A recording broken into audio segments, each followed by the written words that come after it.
उद्योगपति विजय माल्या के खिलाफ मुंबई की विशेष पीएमएलए यानी मनी लॉन्ड्रिंग निरोधक एक्ट कोर्ट ने गैर जमानती वारंट जारी किया है। शुक्रवार को प्रवर्तन निदेशालय ने पीएमएलए कोर्ट में गैर जमानती वारंट जारी करने की अर्जी दी थी। इससे पहले शुक्रवार को विजय माल्या का पासपोर्ट निलंबित कर दिया गया था। प्रवर्तन निदेशालय ने विदेश मंत्रालय से माल्या का पासपोर्ट निलंबित करने की मांग की थी। माल्या के खिलाफ गैर जमानती वारंट को लेकर प्रवर्तन निदेशालय ने अपनी अर्जी में कहा था कि माल्या मामले को लेकर गंभीरता नहीं दिखा रहे हैं। उन्हें ईडी की स्पेशल कोर्ट में हाजिर होने के लिए 3 बार समन जारी किया गया, लेकिन उनकी तरफ से कोई संतोषजनक जवाब नहीं आया। भारतीय बैंकों के 9,000 करोड़ रुपए लेकर विदेश में छुपे विजय माल्या के डिप्लोमेटिक पासपोर्ट को भारत सरकार ने 1 महीने के लिए सस्पेंड कर दिया है। और ज्यादा जानकारी के लिए मुंबई से जुड़ रहे हैं हमारे संवाददाता योगेश शीतल। योगेश, मुश्किलें बढ़ गई हैं विजय माल्या की? जी बिल्कुल, 2 लगातार झटका लगा है। पहला तो पासपोर्ट निलंबित हो गया 1 महीने के, जैसा भी आप बता रही थी, वो भी ईडी ने ही अनुशंसा की थी उसकी। दूसरा जो आज सबसे बड़ा झटका लगा कि नॉन अवेलेबल वारंट इशू हो गया है।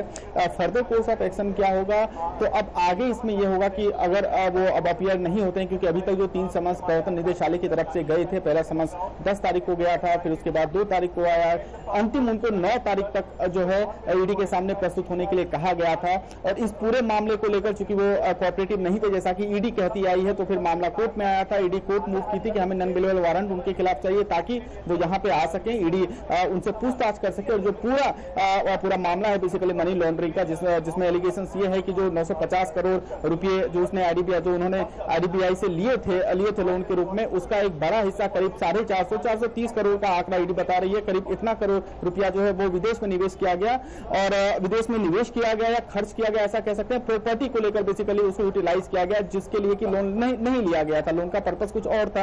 इसको लेकर पूरा मनी लॉन्ड्रिंग का केस जो है वो यहाँ पे चल रहा था। तो ईडी ने अपने आर्गुमेंट्स में सबसे प्रमुख बातें जो कही, उसका पहला सबसे बड़ा ग्राउंड यही था कि बार-बार समझ जाने के बावजूद वो उस चीज को प्रत्युत्तर उसका नहीं मिल पा रहा, वो जवाब नहीं करें, कोऑपरेट नहीं करें। दूसरा इंपॉर्टेंट ये था, उन्होंने कहा कि जब फेरा का मामला चल रहा था विजय माल्या के खिलाफ किसी और मामले में, तो सर्वोच्च न्यायालय ने टिप्पणी की थी कि विजय माल्या किसी न किसी बहाने से जो है पूछताछ एजेंसी के सामने आने से बचते आ रहे हैं। इसके अलावा कुछ सुप्रीम कोर्ट के कुछ ऐसे ऑब्जर्वेशन थे जिसको ईडी ने आधार बनाया था। कहीं ना कहीं जो पूरा फैसला आया है उसमें सुप्रीम कोर्ट के जो पहले के वर्डिक्ट थे उसकी बड़ी भूमिका है।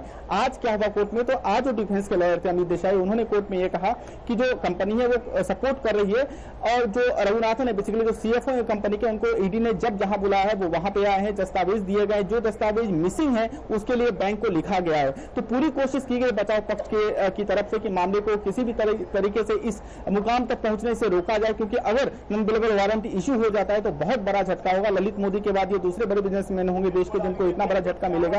अब ये है, अब आगे रेड कॉर्नर नोटिस को लेकर अब सबकी नजर लगी है कि 1 सप्ताह के अंदर क्या आगे की जो कोर्स ऑफ एक्शन है, अब आगे फिलहाल इस मामले में क्या होगा। जी रमा। जी बिल्कुल, जिस तरह से आपने प्रोसीडिंग्स बताई हैं, अदालत ने गैर जमानती वारंट तो जारी किया ही है। अपने निर्देशों में क्या कुछ कहा अदालत ने? देखिए, कोर्ट ने सबसे पहले तो जो एप्लीकेशन जो कैफे की तरफ से आई थी, पहले तो उस जो पहला पार्ट जो था, जो आर्गुमेंट्स और काउंटर आर्गुमेंट्स है, उसका पहला पार्ट जो था उसको वहां पे कोर्ट ने रिजेक्ट कर दिया। उनके लॉयर को कहा गया कि आपका जो एप्लीकेशन है दैट इज रिजेक्टेड, उसको रिजेक्ट किया जाता है, क्योंकि जो ग्राउंड उसमें रखे गए थे वो ग्राउंड टिक नहीं पाया। जो बहस जो जुर्म है वो ग्राउंड टिक नहीं पाया। क्यों नहीं टिक पाया, वो क्यों नहीं वो सस्टेन कर पाया, इसलिए वो सस्टेन नहीं कर पाया क्योंकि जो डिफेंस के लॉयर थे वो कह रहे थे कि जो इतना अमाउंट जो प्रॉपर्टी को लेकर किया गया है ये बेसिकली जो है ईडी का दावा गलत है। तो ईडी के लॉयर ने बीच में ऑब्जेक्शन लिया, इंटरप्ट किया। उन्होंने कहा कि ईडी ने ये कहा है कोर्ट में कि पॉसिबली ऐसा किया गया है। ईडी फॉर्मली इस चीज को नहीं कह रही है कि इतना पर्टिकुलर करोड़ अमाउंट जो है उसको प्रॉपर्टी में किया गया या उसको डाइवर्ट किया गया जो उसका मेन पर्पस था। उन्होंने कहा कि पॉसिबली ऐसा किया गया और वो भी अंडर इन्वेस्टिगेशन है। ये चीजें थोड़ी और आगे बढ़ी, तब ईडी के लॉयर ने पूरा चिट्ठा उन्होंने कोर्ट के सामने रख दिया कि ये सब सवालात किए गए थे, और उन्हीं सवालात में कुछ ऐसे सवाल थे जिसमें रघुनाथन जो कि सीएफओ, उन्होंने ही कहा था कि प्रॉपर्टी का मामला है। तो ये कहीं ना कहीं एक टर्निंग पॉइंट रहा पूरे जजमेंट में, क्योंकि जब जो पार्टी है, जो डिफेंस है, अगर उनकी तरफ से ये लूफोल अगर जो कहते हैं डोमेन में आ गया, कोर्ट के डोमेन में आ गया, तो ये चीजें जो है सीधे तौर पर किंगफिशर के अगेंस्ट में गई और फिर कोर्ट ने उनके एप्लीकेशन को वहां पर रिजेक्ट कर दिया। फिर उसके बाद आगे जो आर्गुमेंट हुआ उसमें नॉन अवेलेबल वारंट इशू करने का कोर्ट ने फैसला सुना दिया। जी योगेश, शुक्रिया पूरी जानकारी के लिए।